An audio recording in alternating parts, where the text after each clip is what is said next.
नमस्कार, आप देख रहे हैं अवध टीवी और मैं हूं शिवांगी। आइए शुरू करते हैं आज की बड़ी खबर से। त्रिपुरा के अनुसूचित जनजाति वर्ग के छात्रों को उच्च शिक्षा के लिए बेहतर सुविधाएं उपलब्ध कराने की दिशा में राज्य सरकार ने एक महत्वपूर्ण कदम उठा लिया है। त्रिपुरा के जनजातीय कल्याण मंत्री विकास देव वर्मा ने गुरुवार को नई दिल्ली के उप राज्यपाल और दिल्ली विकास प्राधिकरण के चेयरमैन तरुणजीत सिंह संधू से मुलाकात की। इस दौरान उन्होंने दिल्ली में पढ़ाई कर रहे त्रिपुरा के जनजातीय छात्रों के लिए विशेष छात्रावास निर्माण के लिए जमीन आवंटित करने का अनुरोध किया।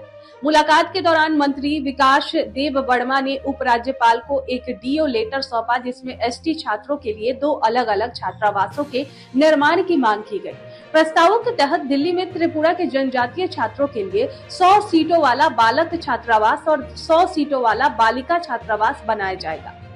मंत्री ने कहा कि त्रिपुरा के कई छात्र उच्च शिक्षा हासिल करने के लिए दिल्ली आते हैं, लेकिन राजधानी में सुरक्षित और किफायती आवास की व्यवस्था करना उनके लिए बड़ी चुनौती बन जाती है।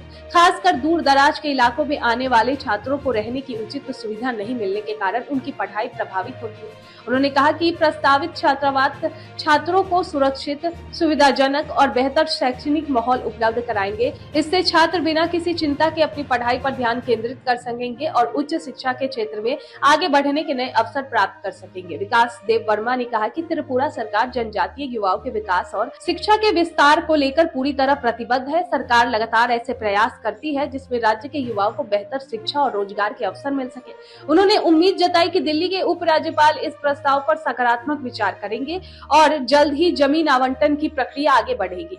इसके आने वाले समय में दिल्ली में पढ़ने वाले त्रिपुरा के एसटी छात्रों को बड़ी राहत मिलने की संभावना है। गौरतलब है कि देश की राजधानी दिल्ली में देश भर से बड़ी संख्या में छात्र उच्च शिक्षा के लिए आते हैं। ऐसे में सुरक्षित और किफायती आवास की सुविधा छात्रों की शिक्षा यात्रा को आसान बनाने में अहम भूमिका निभाती है। त्रिपुरा सरकार की इस पहल से जनजातीय समुदाय के छात्रों की उच्च शिक्षा में भागीदारी बढ़ने की उम्मीद है।